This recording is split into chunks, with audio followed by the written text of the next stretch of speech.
Let's start in South Africa, where the world's largest producer, Platinum, plans to start cutting over 6,900 jobs in its operations in South Africa from the 1st of September. Anglo-American Platinum initially planned to shed about 14,000 jobs after posting its first loss in 2012, but that target was reversed lower after brutal public backlash from President Jacob Zuma's government and unions, which organized a series of strikes. Now, after months of consultations with both parties, the company now plans to cut over 6,000 mining jobs and another 900 corporate and overhead positions. Analysts say the job cuts will lower the production and may in turn give a short-term boost to platinum prices. Now, the metal is used in merchants capping catalytic converters in cars, despite the labor wars in South Africa. Global prices for the metal have been depressed by poor demand from car makers.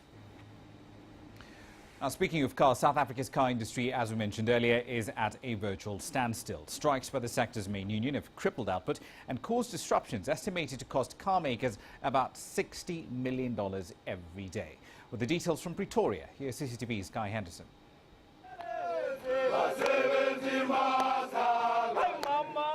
Out on the picket line again, unions are rallying their troops in what's becoming the toughest wage negotiation season for years.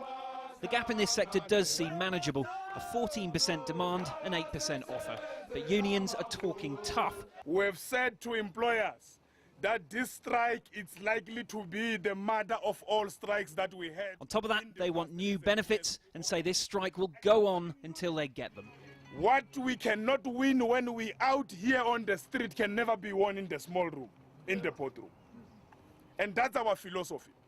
The only thing that employers understand better is unity of workers in purpose.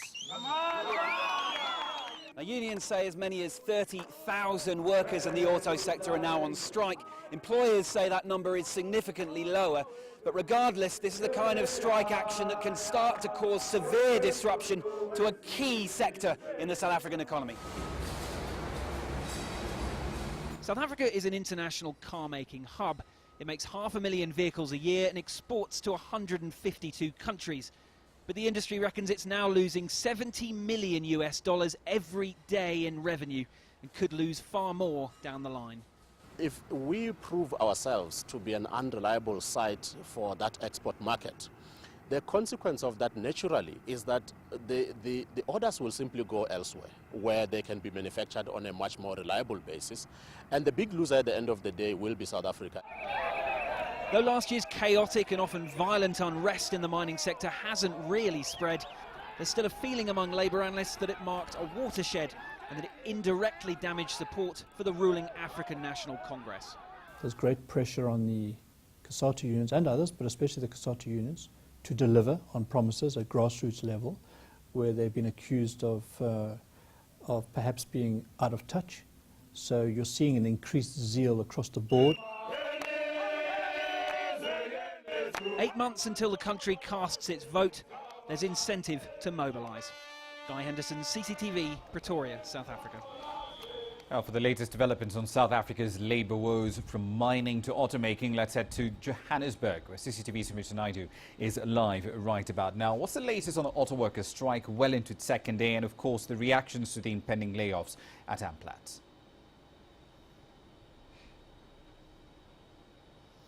Well, let's just start with what's happening at Amplats. We had no more information coming out from Amplats today, but we did see a really stinging statement coming out from the National Union of Mine Workers today. Of course, they're very, very upset. They believe that they were still in talks. They were, in fact, they said they were in talks with the union and government, and with the mine rather and government up until last week, and they were waiting for Amplats to make its final decision. Amplats, of course, saying that it's going ahead with its restructuring. It started this restructuring after it had a full review, and as you said, 14,000 jobs were meant to be cut, and when government intervened, that number came down to around 6,000.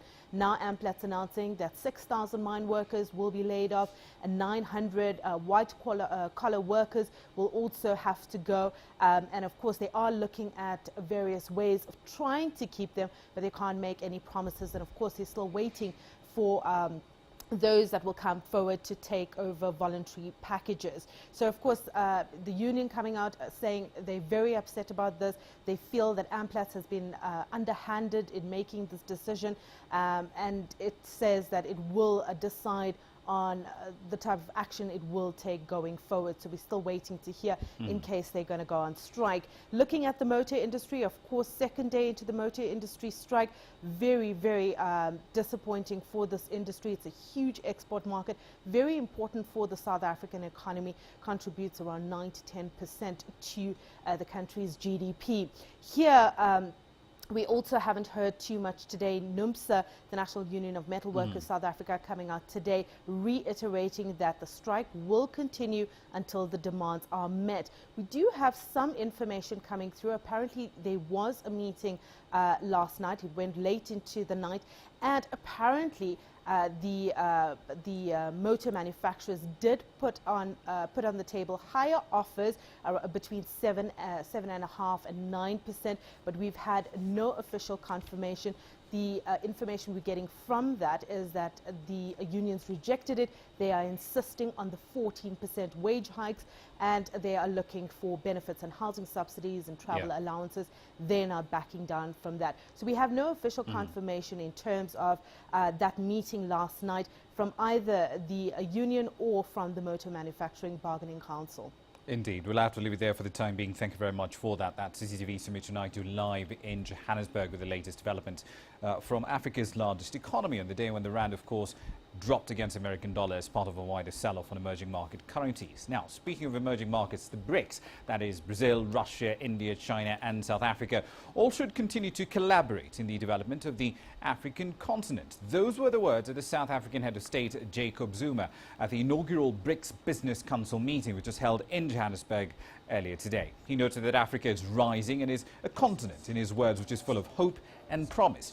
At the same time, he stressed that the continent is on course to become a remarkable success story, which augurs well for the partnership with the BRICS economies. Total trade within the BRICS grouping as a whole was up to $6 billion in 2012. That's 16.8% of global trade. With those figures poised to grow, Zuma says the BRICS' strength and influence continues to be felt, and that is evident in the interest shown by African leaders to engage with BRICS leadership on Africa's future.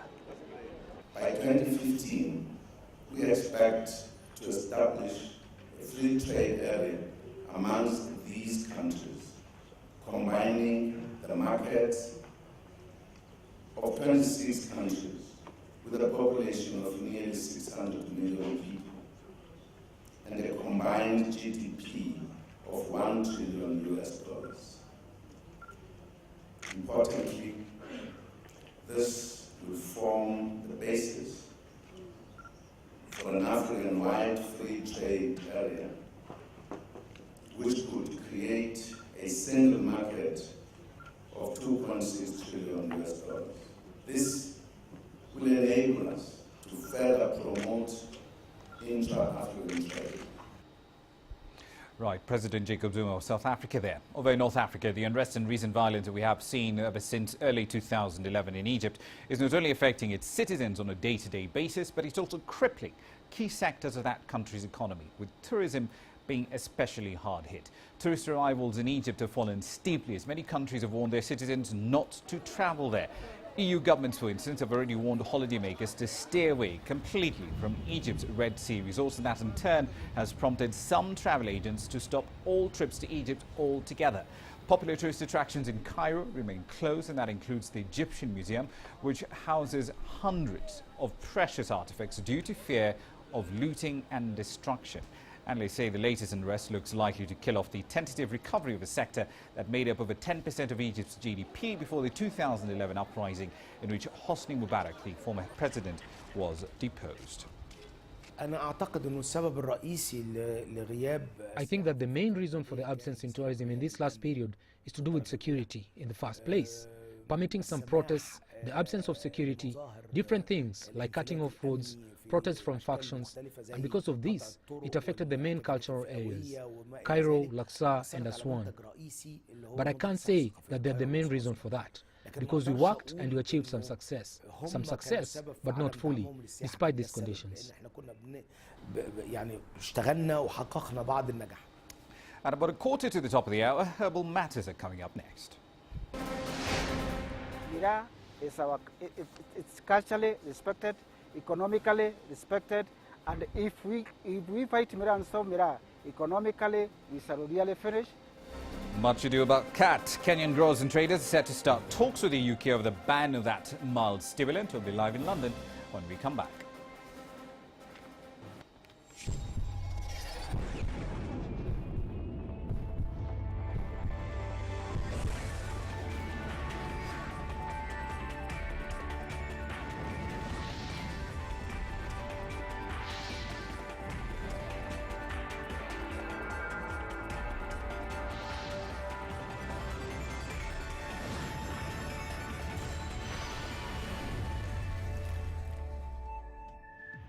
BizAsia.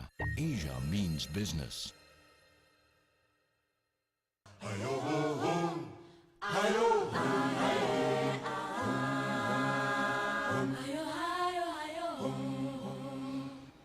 Welcome back. Now, the UK's decision to ban the herbal stimulant cat in July this year has caused quite the uproar here in Kenya, where the multi-million-dollar export supports the livelihoods of tens of thousands of farmers and traders directly. Now, cat is considered to be a fairly lucrative business with higher profit margins than any other agricultural crop in the country.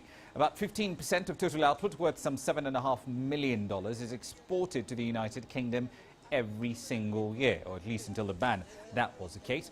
It is for this specific reason, however, that growers and traders have now teamed up with local politicians to start talks with the UK's government seeking a reversal of the ban. British authorities are worried that the UK is becoming a hub for cat trafficking, while former users say it has isolated members of the communities from East Africa and the Horn of Africa, who along with Yemenis make up the bulk of this herb's users. Mira is it's culturally respected, economically respected, and if we fight Mira and solve Mira economically, we shall really finish, and our people will not be able to go to school, they will not be able to have even somewhere to sleep, they will really never be able to go to the hospital if they are sick. So there is a very clear and cases of mental illnesses. There are people who've died for liver failures. There are, in terms of social issue, there are domestic violence, and Somali women who are suffering in silence due to card user husbands who beats them up and asking for more money. There are two divergent opinions with regard to the importation, consumption and use of that particular stimulant. Let's move on to a third opinion now. CCTV's Miriam Bemard is live in London tonight. She joins us now live from that city. Well, over 7 weeks, as it were, ever since the introduction of this ban, what effect has it had on cat imports into the UK? Well, you know, it's difficult to say right now, Rama, the effects on imports at this point. Of course, it was just brought into effect. But last year, experts say that cat sold at about £35 per box containing 9 kilograms of cat imported into the country. That came to a total of roughly £3 million worth of cat since July, when Britain announced cat would be classified as an illegal narcotic on par with cannabis. It joined most of Europe and North America. Of course, despite the fact that there's a large demand from the Middle Eastern and African communities here in Britain, the UK actually imported nearly a third of Kenya's $23 million cat crop last year. Indeed, in early July, the Home Secretary framed this ban as a social issue. To quote from a statement at that time, it aimed at, quote, protecting the vulnerable members of our communities, end of quote. Now, exactly how is she going to measure the results of this ban from a social standpoint? Well, there's a lot of speculation over what that actually means, Rama. You know, measuring a product used as a pastime is quite tricky, and many medical experts here that we spoke to say it's impossible for the government to actually track its long-term effects. It's very much a twofold problem. On one hand, it's deemed as a controlled substance, despite recommendations by the UK Advisory Council that drastic measures are not necessary. On the other hand, some experts argue the UK government feared that, of course, British ports would be used as a regional smuggling region for illegal onward trafficking of cat. But some are now warning that the ban does not eliminate demand, it merely forces the product underground. Indeed, we'll have to leave it there for the time being, though. Thank you very much for that update. That's CCTV's Miriam Bemard live in London with the latest developments on a ban on a herbal stimulant 7 weeks into its enforcement. On to South Africa now, where a Chinese wine trader has bought into one of South Africa's best-known wine estates. Val de Vie, right outside Cape Town, will now produce high-quality red wine exclusively for the Chinese market, as CCTV's Travis Andrews now reports. It's named Le Huguenot, after the French settlers who planted the first vineyards here more than 400 years ago. But this is a distinctively new idea, a premium red wine produced here exclusively for China.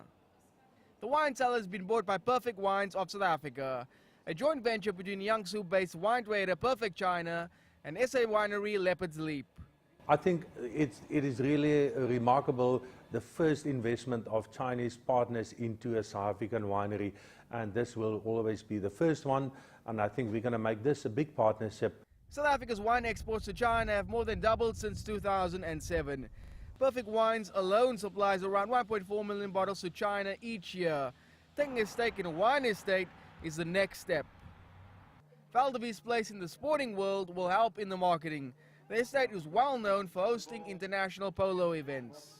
The Le Huguenot wine that's being exported to China will be produced in the wine cellar on the Val de Vie estate. And we will also give exposure to that brand with all our other international polo events, alongside with all the other international luxury sponsors. The company plans to build a museum here so that Chinese tourists can learn more about the label. And in the longer term, it wants to offer holiday accommodation for wine-loving Chinese tourists too. This deal is seen as a major endorsement of the South African wine trade, and it's quite clear more people in China will soon get a taste of what's on offer. In the weeks to come, over 700 wine distributors from China are due here in the Cape Winelands. Travis Andrews, CCTV, Cape Town. Right, away from matters of the tipple, quick run through the markets now, and there's a flood of red ink right across the numbers. You're just about to see the all-share index in the Nigerian market, for example, down by well over 2/3. The all-share index in South Africa also in the red, down by over half a percentage point. The 20-share index in the Kenyan capital, Nairobi, also down on the day. Some good news, however, one of the biggest listed companies over here, Safaricom, all the way up to about 8 or so shillings per share, reaching levels that, frankly, some shareholders have waited for 5 years now. And, of course, Egyptian market posting the only green numbers on the board today, up by just over a percentage point. That's business for you this Tuesday. Back to Penina now for the sport.